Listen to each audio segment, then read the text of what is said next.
Kamu tahu mengapa saya percaya 100% bahwa semua rezeki yang kita dapat itu adalah dari dan untuk keluarga karyawan kita. Karena memang seleksi ketat sudah saya lakukan jauh-jauh hari. Tim kita adalah tim pilihan. Kamu tahu itu ya, Mardiu. Ini adalah dialog saya dengan sang babe, bapak angkat saya berlanjut. Gak ada orang yang perilakunya buruk di perusahaan kita. Demikian dia menjelaskan cukup panjang. Sekarang saya tanya ke kamu. Begini ya, ada 4 hal dalam organisasi itu. Dan apa yang kamu harus lakukan terhadap SDM tersebut. Pertanyaan pertama, kalau ada orang attitude-nya baik dan produktivitasnya baik, kamu apakan? Saya jawab, mungkin saya promosikan, mungkin saya akan naikkan jabatan. Saya lanjut ya. Yang kedua nih, kalau attitude-nya baik tapi produktivitasnya buruk atau rendah, kamu apakan dia? Saya motivasi, saya coach, atau mutasi? Demikian saya mencoba menjawab sebisanya. Kemudian dia lanjut lagi. Sekarang bagaimana kalau attitude-nya buruk tapi produktivitasnya bagus? Kamu apakan orang itu? Saya jawab, mungkin saya training, saya kasih team building.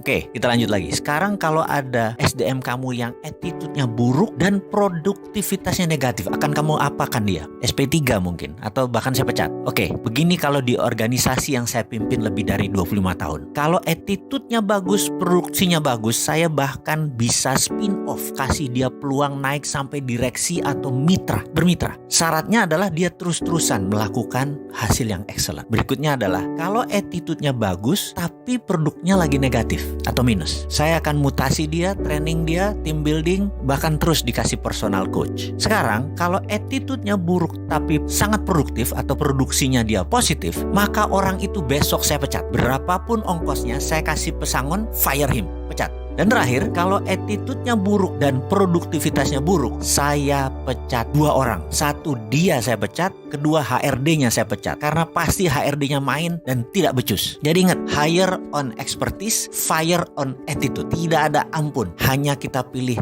attitude yang terbaik. Jadi di organisasi kita, Mardigu, semua orang attitude-nya baik, titik. Yang nggak baik semua udah keluar. Jadi kalau belum ada rezeki, kita harus bertahan. Karena pasti ada cara untuk kita keluar dari masalah tersebut. Karena semuanya orang baik. Tuhan itu baik dan sangat baik. Dan tahu kapan rezeki itu diturunkan selama semuanya benar. Yaitu attitude-nya benar. Kalimatnya membuat saya terdiam. Hanya melanjutkan makan siang sambil berpikir.